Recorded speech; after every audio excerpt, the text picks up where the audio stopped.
So let's talk about Canelo versus Crawford one more time. I know I'm spamming you guys with these videos.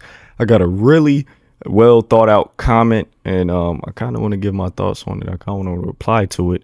It was such a great comment. I got it right here by my guy, Bankslaw 8900. Let's take a look at it. Let's break it down quite a bit, and just have a quick short video here. So he said, "Bud by masterclass." I'm already opposed to such. But we'll keep reading. Let's see his supporting details into why this is his opening claim.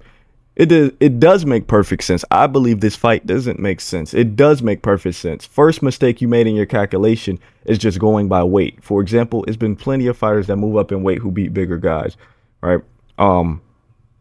That is the biggest outlying factor in this. The weight. We can't neglect that. That needs to be the first thing we touch on. What can Terrence Crawford do at the weight? Right? That's the biggest thing here. Right? It's not Canelo, it's 168. That's if he can't be good at 168, he cannot beat Canelo Alvarez.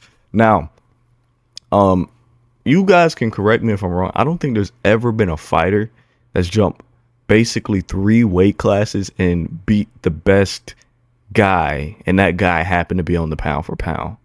I don't think that's ever happened. I cannot recall that ever happening. That is insane. 3 weight divisions and beating a pound for pound guy in that 3rd weight division he done jumped. That is insane. You guys correct me if I'm wrong though, right? He says, for example, or he said, if your math is correct, then how did Usyk versus Fury equal Usyk winning? You cannot compare the heavyweights to the lighter weight classes. 50 pounds at heavyweight is an equivalent to 50 pounds at junior flyweight, right? So if you take a 120 pounder to fight a 170 pounder, that's not equivalent to a 220 pounder fighting a 270 pounder. You cannot compare the heavyweights to the lower weight classes. Yes, Usyk victory over Fury is extremely impressive, one of the greatest feats in the heavyweight division history, in my opinion, but you cannot compare that to Crawford and Canelo. And then he says, next, Canelo's 5'7" with a 70-inch arm reach, and Bud is 5'8" with a 74-inch arm reach. That's 2 inches more than Skull and Bevel. The reach is cool. Can he utilize it as much? Can he? My boy, what's my boy's name? Mundo. Callum Smith had a 78-inch reach. It all comes down, can he utilize it? Can he, jab? Can he stick and move? Can he make Canelo respect the jab? Well, he could have a 90-inch reach. If Canelo's able to slip and get it on the inside of your lead hand, and the body's right there for him, and there's no repercussions because you can't keep him off of him, I don't give a damn about the reach. The reach can go to hell. I don't care. Like I said, Mundo had a 78-inch reach. But I think that is a good point, that his reach is 2 inches longer than Bevel and Skull. But it's not gonna play too much of a difference. Like, we're talking about 2 inches. You're not really gonna feel those effects inside the ring, especially when the guy's 5'8". Bevel being 6'1" with a 72-inch reach is probably a lot harder to deal with than a 74-inch reach from a 5'8" guy. But he said, but last fight was Madrimov on fight night. He weighed in at 169 after making the 154 limit. Right? I don't know what that means. I really don't. See, what you're trying to say is that we've seen Bud at 168. No, we haven't. He came into the fight at 169. But I need Bud to weigh in at 168, and then I want to see him rehydrate to 185. That's two totally different things. Are you implying that Bud is gonna come into the fight 169 pounds? The way we seen him against Madrimov? Is that how Crawford's gonna come into the fight? Because if so, Canelo's going to put him on his neck. He's going to come in at 185 pounds, or Canelo's going to put him on his neck. Right? Your next point. Then we get to the skills. Bud is more skilled. He's the more skilled fighter of the two. And in the ring, Canelo is a one-punch fighter, while Bud is a combination puncher. So how will Canelo win a decision, math guy? This is my issue. This is why the fight doesn't make sense. And this is why I'm so interested to see a lot of you guys' thought process on the whole analysis and breaking down of this fight. Why are we putting so much stock into a guy moving up 3 divisions? Do we not realize Terrence Crawford at 47 versus 68, two totally different men. Every single ability is going to be heavily diminished. He's not going to be a combination puncher at 168 because he cannot afford to be. Just like we see with Benavidez at 75. Have you noticed Benavidez combinations are going down dramatically? Have we noticed that? Terrence Crawford, did we not notice against Madrimov his combinations, his output went down dramatically? Yes, Madrimov is awkward, but Madrimov could have knocked his ass out. That is why. I don't understand how we are boldly making these claims that Crawford's going to be a counter puncher. He's going to be a combination puncher. He's going to jab Canelo all day. He's going to just, no, he's not. Because he cannot afford to be who he was at 147. That's why I'm betting against him. That's why I believe the fight doesn't make sense. Because we're basically taking a man and we're throwing him in a whole new cage of lions. Right? We're taking a cub, throwing him in there with lions. And y'all are expecting for him to be the same guy. Why are we expecting that? History tells me that jumping 3 weight divisions at once, it is impossible to be the same guy. It is impossible to be half of the same guy. That is what history tells me. I've seen Roberto Duran jump plenty of weight classes. Look at Duran at 54 and 60. Look at him. Look at Roy Jones compared to junior or even super middle to heavyweight. Pacquiao. Especially in one jump. A lot of these guys are gradually moving up. We're talking about a clean jump, no tune-up fights, because I believe he couldn't have won the tune-up fight. If he had to fight Skull for the IBF, I think Skull would have beat him. Skull's 6 feet tall, 6'1", 200 pounds. I don't think Crawford stood a chance against Skull. I got to be honest. I don't think he beats anybody in the top 10 at super middleweight, and that's fine. That is totally fine. Let's get on to the next point before I get on a little tangent here.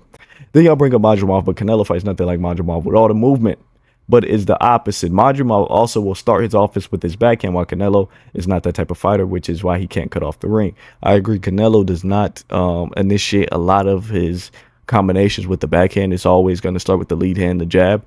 But I do believe that makes him unique in some ways, and yes, it can hinder him from cutting off the ring in some ways. But Canelo he's a bulldozer. Canelo throws, or he's able to cut, or I'm not gonna say cut off the ring, but when he is able to cut off the ring, yeah, it is because the fear and the power and the size of Canelo. When the double jab comes out, when the jab starts pumping, it's best to probably back up. It's best to probably shell up. I don't think it's smart to move one way or the other. Because Canelo is so crafty with his lead hand. That's why I love Canelo's lead hand. It's underrated. And that's why Crawford could go left, right. He could go both sides. That's what I like about Crawford. He could move anywhere inside the ring. But you better choose really wisely. Because if he goes left and Canelo throws that left hook and it meets him, yeah, I don't know. If he goes right, Canelo throws that big right hand, you can ask Mel Charlo about that one. I don't know. Now, Madrimov, yeah, I do agree. Madrimov is more crafty with his punching. He's more unorthodox, more, what's the word? Awkward. I'm sorry. He's more awkward, but, yeah, I understand what you're saying there. That is a really great point. But watch the Madrimov fight and watch Bud can actually fight circling to his opponent right and not just circle like Skull did. Lastly, all top pound for pound fighters have Bud winning. Even Bam, I'm sorry. But your math is not mathing. I'm going to be honest. I don't care about any pound for pound fighter's opinion. I'm going to be honest. Terrence Crawford told me Stephen Foe was going to beat the shit out of Inoue. Matter of fact, I'll do you one better. You care about pound for pound fighter's opinion? Can somebody get the clip of Crawford saying himself he couldn't beat Canelo? Let's play that real fast. The fans all want to play matchmaker, and the analysts want to play matchmaker.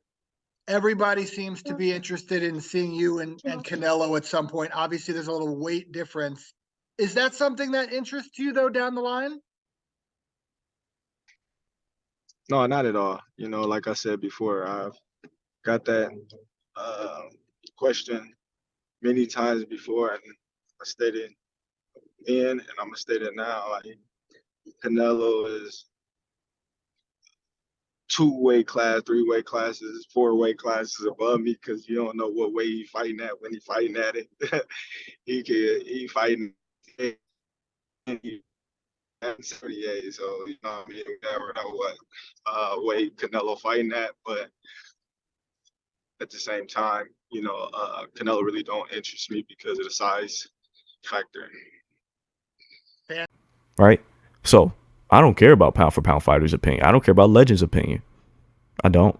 I got 2 eyes, 2 ears. Right?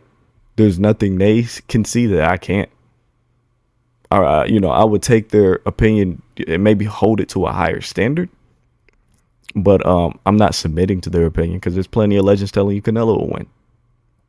Now, like I said, after that clip of Crawford saying that he believes himself he can't beat Canelo, what are we saying here? Now, my math isn't mathing. And we're going to go back to my math. Is that 147 does not equal 168. And this is the issue. Why are you guys expecting Crawford to be the same guy? You don't know Terrence Crawford. At 168, you don't know him. He's not a counter puncher. He's not a combination puncher. He's not a take one to give one guy. He's not the fastest. We don't know what he's going to be. We don't know what he's going to be. All we can guarantee is he's going to be a whole lot worse. That is the only guarantee. You cannot get better while jumping 3 weight divisions at one time. So he's going to get a whole lot worse. That's the only thing I can say. Look, guys, this is the only thing that's guaranteed in this fight. I think you made some very great points. I think you made some terrific points in this comment. But at the same time, you are betting on Crawford to be the same guy. This is it's not disgraceful, but it's very tiring. It's very tiring. I think so many people have truly forgotten who Canelo Alvarez is. Like, you make a point on the skill, and I don't believe in skill in boxing. I don't know what skill is. I know what victories are. And Canelo has the way better victories. I don't care how the hell you pull it off. All right? But either way, you bring up skill. Bud is going to be more skilled. He's the lighter fighter. Right? The lighter fighters are going to don't have as much size and power and physical advantages and athleticism to rely on. So they're forced to be more skilled. So Bud, yes, by your standards, Bud is probably more skilled than Canelo. But why are we acting like Canelo isn't Canelo? This is Canelo. Why are we acting like Canelo is this brute juggernaut who just cannot box? That he's slow, that his timing is off, that he can't counterpunch, that he doesn't have one of the best high guards and left hooks in the history of boxing. It gets so tiring. See, guys, Bud's more talented. Bud is more, he's smarter, I'm sorry. I'm like, by how much? If he is, by how much? Not by much. When do we take into account who Canelo's done it against? The level he's done it against is a lot higher than Crawford. I love Bud. I believe Bud is an all-time great welterweight. I think he has a decent shot in this fight. But his resume is lacking. The people he's fought, the people he's beaten, Canelo has looked just as great against the level of opposition he's beaten. I gotta be honest with you guys. I have to be honest with you guys. And I really want to understand, what fight has Terrence Crawford had to make you guys believe he has a chance in this fight? Let's sit here and really think about that. What fight has Terrence Crawford had? What performance has he had? What has he displayed to make you guys believe he can beat Canelo? I'm going to answer for you. It's Errol Spence. This fight doesn't happen without Errol Spence. And that is, now, this is disgraceful. You guys believe in knockout victory over Errol Spence warrants a fight with Canelo. Are you serious? Not only is he a welterweight, but he's Errol Spence. He's nowhere near the level of Canelo. And that's the sad truth about it. Terrence Crawford doesn't deserve this fight. This fight doesn't make sense. This fight is being made because of the names right now. 168, 147, a 147 pounder should never be jumping up that much weight, especially when they started at 135. That's the harsh truth of this fight, man. You guys seen the Errol Spence victory and believe Terrence Crawford is immortal. I can't wait for this fight. I can't wait for this fight. And I want you guys to give Canelo every ounce of credit. Move him up number one on the pound for pound. Put him in your top fives all time. Because the way y'all are describing this fight is that Canelo has no chance. And it's tiring and it's disgraceful. Man.